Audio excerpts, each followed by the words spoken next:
व्यक्ति एक व्यक्तिगत है, सो व्यक्ति एक सामाजिक प्राणी है। तो जो वो अकेला रह जाता है उससे तरक्की नहीं होती। एक विचार दिया जाता है कि संन्यास लेना है तो हमें संसार छोड़ना पड़ेगा। संसार के अंदर रहकर संन्यास कैसे संभव है? जब ये विचार पे ध्यान दिया तो देखा कि कोई भी मानव जब खड़ा होता है तो उसके पास दो टांगें होती हैं। वो जिस दिशा में चलना चाहे, कोई सा भी कदम पहले उठा ले, बायां या दायां, मगर दूसरा कदम उसी दिशा में, उतने डिस्टेंस में उसे बारी बारी से उठाना पड़ता है, तो उसकी जीवन यात्रा आरंभ हो जाती है। अर्थात जब दो टांगे बराबर चले उसी दिशा में तो जीव यात्रा होती है। और ये कैसे संभव है कि एक टांग के अंदर आदमी सही मायने में चल पड़ेगा? संन्यास और संसार दो टांगे हैं जीवन की, ये दोनों को संग संग चलना है। एक कदम संन्यास का पहले उठा रहे या एक कदम संसार का पहले उठा रहे, मगर दूसरा कदम उठाना दूसरा दिशा का। जो यहां से चला गया संसार को छोड़कर, उसका ज्ञान वही सीमित हो गया। जो यहां से चले गए संसार छोड़कर, उन्होंने कमल की बात करी है। कमल शब्द कहता है कैसा मेरा लक्ष्य। सो जो लक्ष्य से विद्युत होकर चला गया वो कमल की बात कर रहा है, या कमल जो है वह संसार में रहकर अपने जीवन का लक्ष्य निर्धारित करूं, संसार में रहते हुए भी सन्यासी की तरह रहूं। एक कदम संसारिक हो और अंदर विचार सन्यासी जो हो, पदार्थों का सेवन कर रहूं मगर सन्यासी की भांति। हर जो मानव ने जीवन में मेरे लिए बनाया है, हर उस चीज का प्रयोग करूं अपने जीवन के अंदर, मगर बाहर दिखाई दे मैं उसका प्रयोग कर रहा हूं। भीतर से मेरी भावना सन्यासी की हूं। जब मैंने ऐसे कर लिया, जब भी मैंने खाना खाने बैठा, खाना खाने के बाद थाली अलग कर दी। उसी प्रकार जब भी मैं जहां हूं, अगर मैं वाहन का इस्तेमाल कर रहा हूं, प्रयोग कर रहा हूं, जब वाहन का प्रयोग खत्म हो गया, वो पार हो गया, मेरे भीतर से भी वाहन का ख्याल खत्म होना चाहिए। ये सन्यास, ये कीचड़ के अंदर कमल खिलने वाली बात है कि मेरा हर जीवन का हर कदम दिखाई तो दे संसारिक, मगर प्रकट हो सन्यासी का। मैं खुद एक व्यापारी हूं, पारिवारिक हूं, सामाजिक हूं, उसके साथ इस काम को भी बड़े आराम से निभा रहा हूं। इसमें मेरी कोई ऊर्जा नहीं लग रही, कुछ नहीं हो रहा, ये अपने आप हो रहा है, क्योंकि इसके अंदर मेरे अंदर एक भावना जागी कि मैंने इसे स्वीकार कर दिया। जिस प्रकार मैं किसी चीज को स्वीकार करता हूं तो सृष्टि मुझे सहयोग देती है। हम अपने जीवन के अंदर देखें, जो भी हमें मानव मिला है, हमने उसे स्वीकार भाव से उसका आदर किया है, तो क्या कभी हमें वहां से निरादर मिला है? यह स्वीकार भाव मिला है, सहयोग मिलता है सिर्फ जो भी हम कार्य करें स्वीकार भाव से। एक विचार है कि यार इसको कहीं छोड़ गया, तो वहां आता है, छोड़ने चला भी जाता है, तो मेरे पास समय था, किसी और को जाना था, मेरी गाड़ी में पेट्रोल लगेगा, ये है वो है, कई बातें मान लेता है। और जब मेरे स्वीकार वाले रात को मुझे लॉन्ग ड्राइव पे घूमने जाना है, मेरा स्वीकार भाव आ गया, तो उसमें मुझे कोई भी खर्चा, कोई समय नहीं लगता। तो अगर मुझे किसी के लिए कोई कार्य करना भी पड़े तो सिर्फ एक स्वीकार भाव लाना चाहिए। वो जो बोझ है वो मेरा सहयोग बन जाता है, वो हल्का हो जाता है। यही पानी के अंदर जो हमारे विचार की ऊर्जा है वो भाव बन जाती है, हल्की बन जाती है। और जब मैं किसी और का कार्य समझ करता हूं तो मैं फ्री हो जाता हूं, पत्थर बन जाता, और वो बोझ बन जाता है। सो विचारों के द्वारा जीवन निखारना, ये सिर्फ मेरे विचार से ही बदलेगा। मेरे विचार कई तरह से मिल जाएंगे, कितने विचार मिलेंगे, पर उसका जो मुझे निर्णायक रूप में स्वयं हूं। मेरा गुरु कौन है? एक है। मेरा दिशा निषेध कौन है? एक है। मेरा इस पृथ्वी के अंदर, इस जगत के अंदर आगमन हुआ तो पहला गुरु मेरी मां बनी, मेरा पिता बने, मेरा दिशा निर्देश बने, मेरा भाई बने, फिर स्कूल के अंदर अध्यापक बने, मेरे सहपाठी बने, कॉलेज के अंदर दूसरे बने।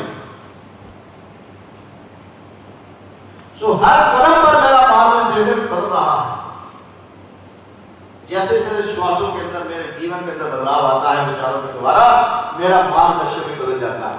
इसलिए मेरा मार्गदर्शक एक है, या हर समय मुझे एक मार्गदर्शक अनेक हो सकते हैं। जो मेरा प्राइमरी स्कूल का टीचर था, अध्यापक था, वो उस समय का मेरा मार्गदर्शक था। वो चाहकर भी मुझे पीएचडी नहीं दे सकता, और जो पीएचडी का अध्यापक है वो चाहकर भी मुझे नर्सरी की शिक्षा नहीं दे सकता, क्योंकि उसे विधि नहीं आती। ये सही है कि जो भी डॉक्टर बना है, जो भी इंजीनियर बना है, सर्वप्रथम वो स्कूल के अंदर वही कक्षा पढ़ा है जिसने सब तक पढ़ा है। मगर ये सभी के अंदर अपने विचार हैं कि उसको अपनी दिशा कहां पर सीमा में बांध, उसे 5वीं 8वीं प्लस 2 कॉलेज तक अपनी शिक्षा देनी है या आगे देनी है, ये उसका विचार है। और जिन जिन के अंदर ये विचार आए वो अपने जीवन के अंदर पूर्णतः सफल हो। हर बोझ देने हमको एक विचार मिलता है कि मानव की सामाजिक नियम के द्वारा एक व्यक्ति महिला और एक व्यक्ति पुरुष, इनको एक परंपरा के अंदर करने के बाद उसको जिसका नाम दिया गया विवाह। विवाह का अर्थ है सिर्फ वो दो व्यक्ति जिनको एक परंपरा के अनुसार बांध दिया गया है, एक विशेष विवाह को आपस में करते हैं किसी और के।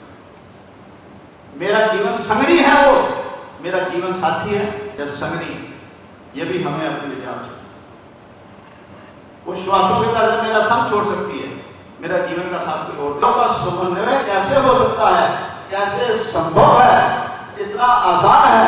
हम सिर्फ 60 सेकंड 1 मिनट के अंदर इसका अनुभव करेंगे और लगातार प्रयास से हमारे जीवन के अंदर हमेशा निष्ठा, स्थिरता, स्वस्थता, अनंतता, सहजता रहेगी।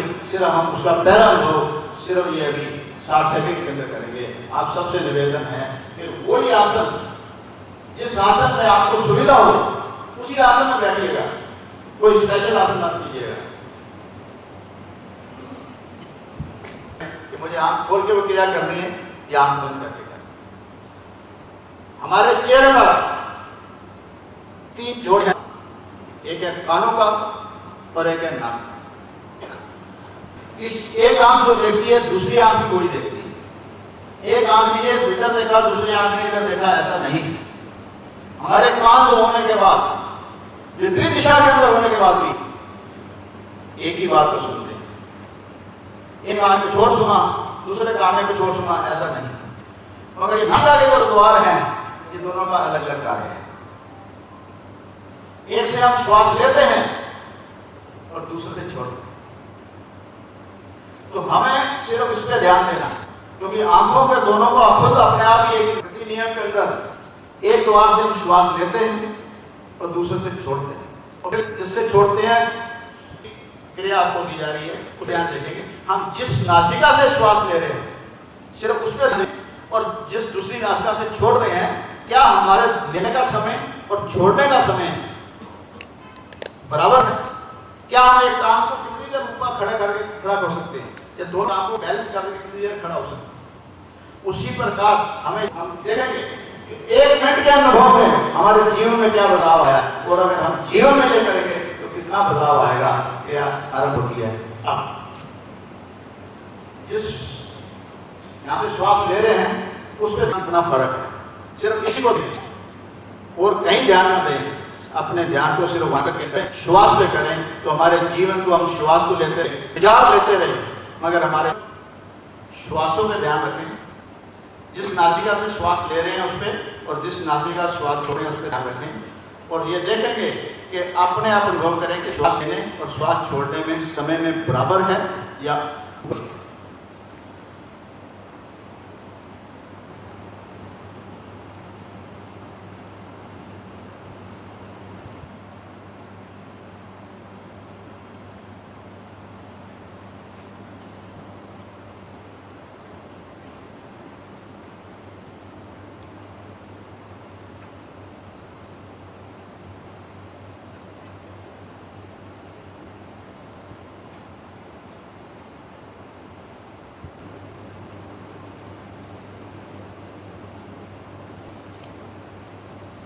धन्यवाद। हम अपने आप से ये प्रश्न करें कि जो 1 मिनट अभी हम थे, हम कहाँ थे? हमारे विचार कहाँ थे? वो भूत में थे, भविष्य में थे, या वर्तमान में थे? अर्थात जहां हम श्वास ले रहे हैं, हमारे विचार भी वही थे। हम अगर अपने शरीर रूप से कहीं होते हैं, श्वास तो कहीं ले रहे हैं, मानसिक रूप से विचारों में कहीं और, तो इनका समन्वय नहीं, तालमेल नहीं। ये क्रिया अगर हम अभ्यास के द्वारा घर करते रहेंगे तो जीवन में हम देखेंगे कि हम अगर कभी भूत में जाना है तो कुछ ऐसी चीज कहाँ रखी है वो लेने के लिए वापस हम वर्तमान में आए। जिस प्रकार हम अपने घर से यहाँ आए कुछ समय के लिए, फिर अपने घर चलेंगे। हमारा निवास कौन सा है? जो है निवास, और हमारा निवास पूरा जीवन भर क्या होना चाहिए? हमारा कौन सा होना चाहिए? वो वर्तमान होना चाहिए। हमने 1 मिनट की क्रिया में यह अनुभव किया है। सब अपने अनुभव द्वारा ही निर्णय।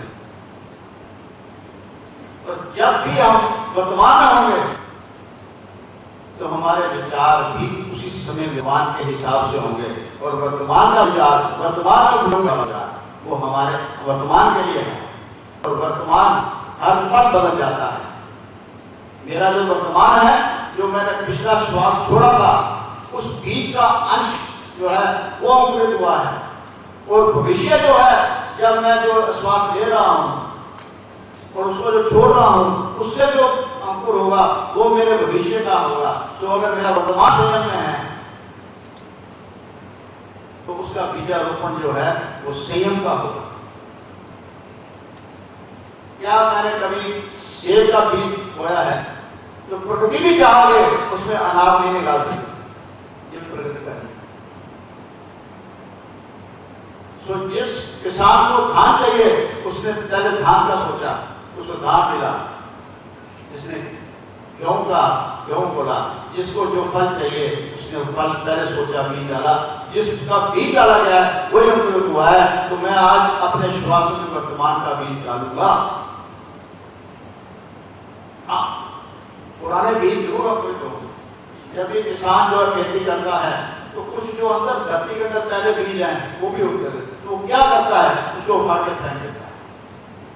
वो जो मैंने बीज बोया उसका पौष्टिक आहार जो है वो ना ले, तो वो उसको फेंक देता है। सो हर जीवन के जो भूत के ख्याल हैं, भूत के विचार हैं, आस्था आस्था में उतार देते होंगे, वो भी क्रिया के अंदर होने वाले। विचार कैसे हमें संपर्क करता है? विचार कैसे हमें गरीब बनाता है, निर्धन बनाता है? हमने यहाँ पर काफी ऐसे करते हैं, हमारे जीवन काल के अंदर ऐसा हुआ। हमारे देश के अंदर लॉ के अंदर पार्लियामेंट के मेंबर पार्लियामेंट को चुन के भेजते हैं, और वो मेंबर पार्लियामेंट एक अपना लीडर चुनते हैं जिसको हम प्रधानमंत्री कहते हैं। प्रधानमंत्री की कुर्सी पर, पद पर एक ऐसे व्यक्ति विराजमान हुए जिन्होंने कहा कि हमारा देश कंगला हो गया है, हम भूखे हो गए हैं, हमारे पास सोना सिर्फ 3 दिन का है, हमारे पास कुछ खाने को नहीं है। तो उन्होंने सोना गिरवे रख दिया, और उसी पद पर एक और व्यक्ति विराजमान हुए, सिर्फ विचार थे जो हमें कहीं पर आ गया, और दूसरा विचार था कि कोई बात नहीं, सोना विश्व में जो हमारा ही है, एक विचार होगा तो हमारे सोने के भंडार। उसी पद पर एक व्यक्ति कैसे विराजमान हुए कि हमारा ईंधन की कमी है, राशि कर दी जाए, गाड़ियां बंद कर दी जाए। उसी पद पर एक और व्यक्ति विराजमान हुए, उन्हें कोई बात नहीं, संसार में जितना भी ईंधन है उसका प्रयोग हम कर सकते हैं, जितनी शाह गाड़ियां ले आए हम दे सकते हैं। सिर्फ और सिर्फ एक विचार हमें निर्धन सदन। सो हमें अपने जीवन के अंदर ये देखना है। हमारा एक पड़ोसी मुल्क है जिसकी पॉपुलेशन, जिसकी जनसंख्या हमसे बहुत अधिक है, उसने सिर्फ एक ही विचार था, पूरे विदेशी उनको कहने के लिए भूखे हैं, उनको खाने का नहीं है। तो एक विचार में चाइना के नाम से जानते हैं, सिर्फ एक विचार में विश्व के अंदर उसे सबसे आदरणीय श्रेणी में खड़ा कर दिया। वो क्या है कि मेरे पास 150 करोड़ पेट नहीं, 300 करोड़ भाग। उन्होंने उन 300 करोड़ हाथों को जो किया तो आज विश्व को हर चीज है। हमें यहाँ पर रोज रोज विचार दिए जाते हैं कि गरीबों के लिए करो, अमीरों के लिए छोड़ो। नहीं, हम गरीबों कोई गरीब नहीं है ऐसा विचार दें। तुम निपुण हमारे कुछ करने के लिए तुम्हारे तो करो। तुम्हारे पास हर व्यक्ति के पास एक पेट है, वह कार्य करने के लिए होगा। अगर किसी के पास हाथ नहीं है तो तू सहयोगी मनुष्य था। जो भी जीवन के अंदर अग्रणी रहा, जो भी कामयाब हुआ है, संपन्न हुआ है, ज्ञानी हुआ है, बुद्धिजीवी हुआ है, वो अपने भीतर की शक्ति के द्वारा हुआ। एक देश में एक अध्यापक क्लास में सब जैसी शिक्षा देता है, पर कोई 100 नंबर में पास होता है तो फेल हो जाता है। वो व्यक्ति जो शिष्य है, जो स्टूडेंट है, वो उस पर भी उठता है, क्योंकि विचार तो सबको एक जैसे। तो मैं स्वयं का मालिक हूँ, स्वयं का स्वामी हूँ और मुझे अपने अंदर दृढ़ता लानी है। ये विचार हमारे जीवन को बदल सकते हैं। हमने एक मिनट के लिए कार्यक्रम और भी है, सिर्फ एक क्रिया और आपको बता फिर अगला कार्यक्रम में कि प्रगति का नियम अनुसार हम जो भी कुछ सेवन करते हैं, खाते हैं, उसके 4 घंटे बाद हमारे शरीर को जो चाहिए ऊर्जा जो हमारे काम आता है, और उसका जो वेस्ट है, जिस प्रकार जूस की मशीन के अंदर सत्रे का जूस निकले उसका बाहर आ जाता है, वैसे ही हमारे शरीर के अंदर एक थैली है, वहां उसमें है। और प्रकृति के नियम अनुसार एक द्वार है जिससे हम उसकी निकासी भी करते हैं। हम दिन में जो खाते हैं पूरी रात उसको भोजन में लेकर हम रात को सोने से पहले अगर उसकी निकासी करते हैं, हम सुबह नहाते हैं, सुबह ब्रश करते हैं, अरे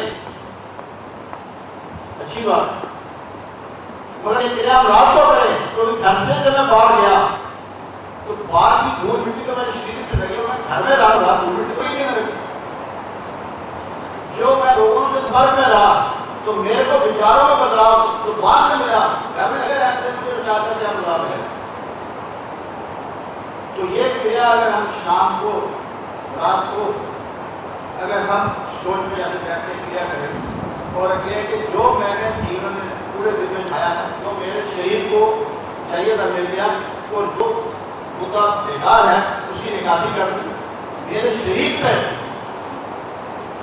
जो भी धूल मिट्टी लगी है मैंने उसको धो दिया। ये तो शरीर की बात हुई, सामाजिक पदार्थ की बात। और एक क्रिया जो आपको सोने से पहले करनी है, जो विचारों को लिए देखिए इसका अद्भुत हमारे जीवन में कैसे आता है, तो उसको भी शुद्ध करना है। हाथ जोड़े या ना जोड़े, लेटे या बैठे, किसी भी आसन के अंदर मन के अंदर ये भाव लाए कि मुझसे अब पूरे दिन में इसको कष्ट पहुंचा है, पता नहीं किसको पहुंचा है, उससे माफी नहीं मांग रहे, आप प्रकृति से माफी मांग रहे कि मैं उससे माफी मांगता हूं, मुझे माफ दे। और जिससे मुझे कष्ट मिला है इसका अधिकार मुझे माफ करने का, दूसरे का अधिकार मेरा है। तो भावना पैदा हुई है, मैं उसे माफ कर दिया, मैंने उसे माफ किया। सिर्फ ये 2 शब्द आप बोल के सोएंगे, इस क्रिया के विचार अनुभव करेंगे कि हमारे जीवन में जो कष्ट आनंद